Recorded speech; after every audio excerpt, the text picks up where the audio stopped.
তোমরাও কি আমার মতন এই রকম বাটাবুটি খেতে পছন্দ করো? তাহলে চলে এসো মিঠুর রান্নাঘরে। আজকে আমি বানাবো পটলের আর লাউয়ের খোসা বাটা। ফেলে দেওয়ার পটল আর লাউয়ের খোসা ভালো করে ধুয়ে পরিষ্কার করে নিয়ে টুকরো টুকরো করে কেটে নিয়েছি। এদিকে কড়াই তেল গরম করে কালো জিরে আর আদা ফোড়ন দিয়ে দিয়েছি। দিয়ে লাউয়ের খোসাগুলো দিয়ে খুব ভালো রকমভাবে নাড়াচাড়া করে ভাজতে হবে। দিয়ে দিয়েছি 6 থেকে 7টা কাঁচা লঙ্কা। এখানে একটা মিক্সির বাটি নিয়ে লাউয়ের খোসাগুলো সব দিয়ে দিলাম। দিয়ে এখানে 1 চামচের মতন সাদা সর্ষে দিয়ে মিহি পেস্ট করে নেব।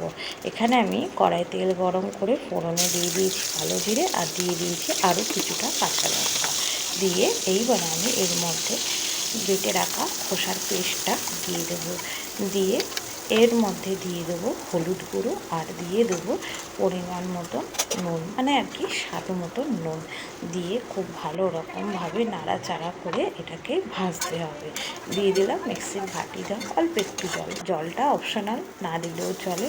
খুব ভালো রকমভাবে এটাকে ভেজে নিতে হবে। দেখো এই রকম জলটা ঠিক শুকিয়ে আসবে, আরও ভাজতে হবে খুব ভালো রকমভাবে। দেখো এখানে একদম জলটা শুকিয়ে গেছে। এর মধ্যে এবার দিয়ে দেবো অল্প একটু নুন আর দিয়ে দেবো অল্প একটু চিনি।